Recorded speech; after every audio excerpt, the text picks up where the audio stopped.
મહાભારતના અધિકારના 157 શ્લોકમાં જે સહજ પરમ તત્વ મુનિને મનથી અને વાણીથી દૂર છે. એમાં ગુરુદેવે મનનો અક્રો મનના વિકલ્પોથી અને વાણીથી દૂર છે. ત્યાર પછી એમ કહેવાયું કે અનુભવની પર્યાયથી પણ દૂર છે. એમાં આગળના 38મી ગાથાના 54મા શ્લોકમાં કહ્યું છે જે નાશ પામવા યુગ એવા ભાવોથી દૂર છે. એમાં ગુરુદેવ એમ કહ્યું વિકારથી અતિ દૂર છે, સંવનિદ્રા મોક્ષથી દૂર છે. એમ કહ્યું. આપણે પણ પંડિતજી ઉપરના પત્રમાં લખ્યું હતું કે સમ્યક દર્શનને થોડું છેટું છે. ત્યારે પંડિતજી કહ્યું વેદ જેટલું છેટું છે એમ કરવાયું. ત્યાર પછી અમારે લૌકિકની અંદર પણ કોઈ કાર્ય ન થાય તો કે દિલ્હી ઘણું દૂર છે, અમને પણ એમ લાગે કે આવા પુરુષાર્થ ઘણો માંગે છે, તો જ્યાં લાખો યોજન સમ્યક દર્શન દૂર છે. પછી આ હાર્ટ એટેક આવ્યો ત્યારે એમ કે મોતથી તમને થોડુંક છેટું રહી ગયું, કે મોતને થોડુંક છેટું રહી ગયું. તો આવા બધા શાસ્ત્રમાં દૂર, ગુરુદેવના પ્રવચનમાંથી દૂર દૂર આપણે પણ છેટું કહ્યું. તો આ બધાનો કાર્ય ક્ષેત્રની અપેક્ષા એ કે અન્ય અપેક્ષા એ શું છે? કૃપા કરીને સમજાવો. શેની અપેક્ષા એ? ક્ષેત્ર અપેક્ષા.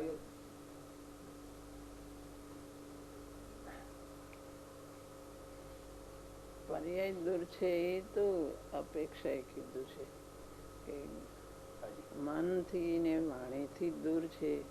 એ તો મન તો વિકલ્પાત્મક અને વાણી પણ વિકલ્પાત્મક, પણ અંતરની પર્યાયથી દૂર. એટલે પર્યાય તો એક અંશ છે, પર્યાય તો પલટાય છે, માટે જ દૂર કીધું કે પરમાત્મા તત્વ મનથી વાણીથી દૂર અને એની પર્યાયથી દૂર. એટલે કે પર્યાય તો પલટાયા કરે છે, દ્રવ્ય તો એમને શાશ્વત રહે છે, માટે દૂર છે.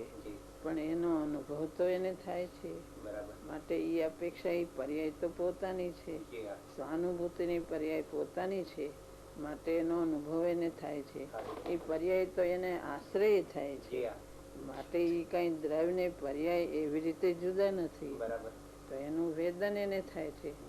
દૂર એટલે કે આખું શાશ્વત દ્રવ્ય છે, એ શાશ્વત દ્રવ્યની અપેક્ષા એ પર્યાયને દૂર કીધી. એ દૂર કીધી એટલે કે એનું ક્ષેત્ર દૂર છે એમ નથી એનો કહેવાનો હશે.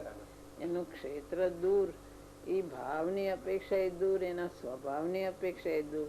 એટલે એનો આરોપ કરીને ક્ષેત્રથી દૂર એમ કહેવાય, પણ એ વાસ્તવિક રીતે એનું ક્ષેત્ર જેમ દ્રવ્યનું બે દ્રવ્યનું ક્ષેત્ર જુદું હોય એવી રીતે જુદું છે, એવી રીતે દૂર નથી કીધું.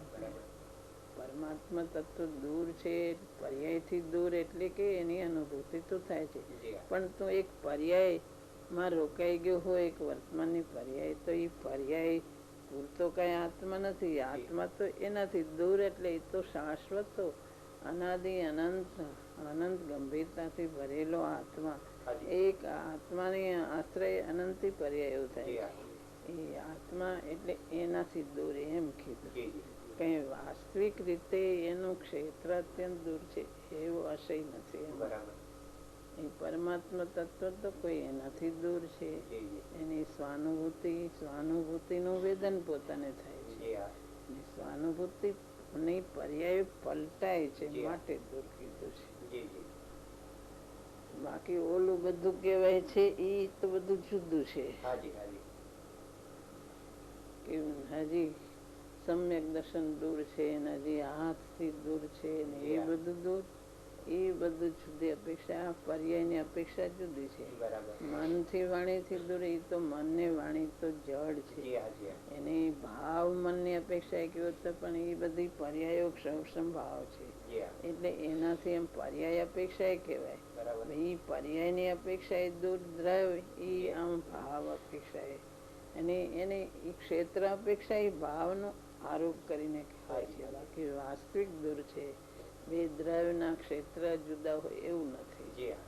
ઓલી વાત જુદી છે.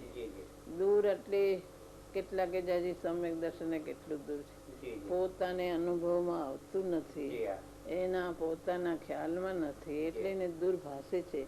બાકી આત્મા તો પોતે જ છે, કઈ પોતે પોતાથી દૂર નથી. પોતે જો પુરુષાર્થ કરે તો પોતાની સમીપ જ છે, એ કઈ દૂર નથી. પણ એને પ્રગટ નથી થયું એટલે દૂર લાગે. જી હા. આ ઓલું તો આટલું દૂર એ તો ભાવનાના જોરમાં કહેવાતું જી હતું. જી એનું કઈ માપ થોડું છે.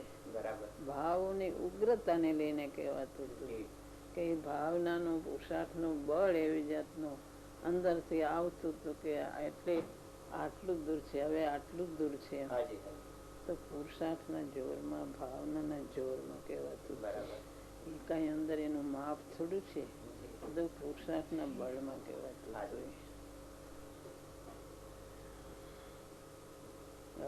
ઓલું દૂર કહેવાય, વેદના થાય ને એ બધું દૂર, એ વળી જુદી વાત છે. હાજી હાજી એ વાત જુદી છે. જી હા. એ તો પરદ્રવ્યની વાત. એ પરદ્રવ્યની વાત છે. એ તો અપેક્ષા એ પોતે પોતાના ભાવથી કહે છે.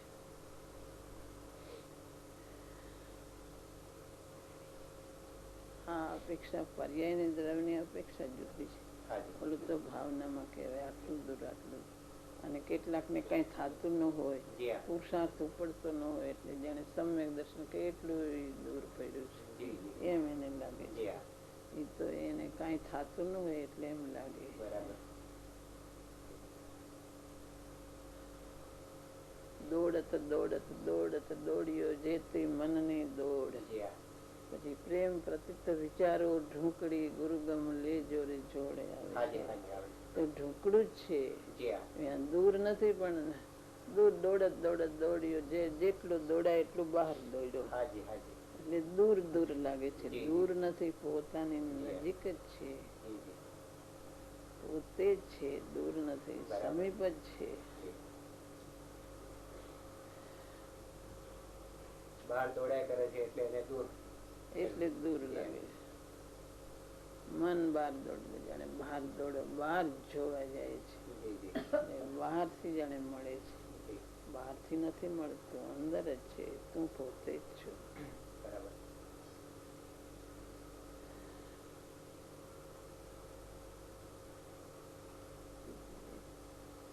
જ્યાં જે અપેક્ષા હોય ત્યાં તે અપેક્ષા સમજવાની હોય છે.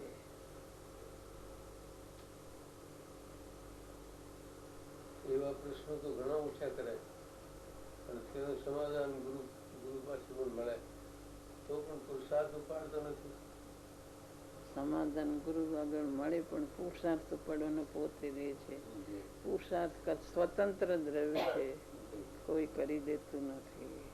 તો આ જે પ્રશ્ન જે કરે છે તેમાં શું માયાચારી છે તેને? માયાચારી તો નથી, પણ એને પુરુષાર્થ ઉપડતો નથી એટલે પ્રશ્ન ઉઠે છે.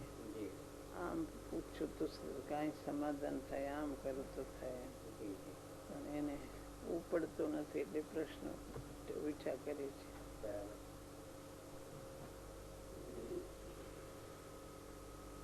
જાણવાની ઈચ્છા થયા કરે છે. આમ જાણવાથી કઈ સમાધાન થાય કે પણ અંદર તો કરવાનું પોતાને જ રહે છે. પોતાને કોઈ કરી દેતું નથી. ગુરુ કરી દેતા નથી, ભગવાન કરી દેતા નથી, કરવાનું પોતાને રહે છે. ભગવાન તારણહાર કહેવાય. ભગવાનને વાણી છૂટતી, કેટલાયને તારે એવી એમની વાણી હોય તોય પણ જે પુરુષાર્થ કરે તે તરે છે. એમની વાણીમાં નિમિત્ત જોરદાર છે. પુરુષાર્થ કરે તે તરે. ગુરુદેવની વાણી જોરદાર હતી. જે પુરુષાર્થ કરે તે તરે.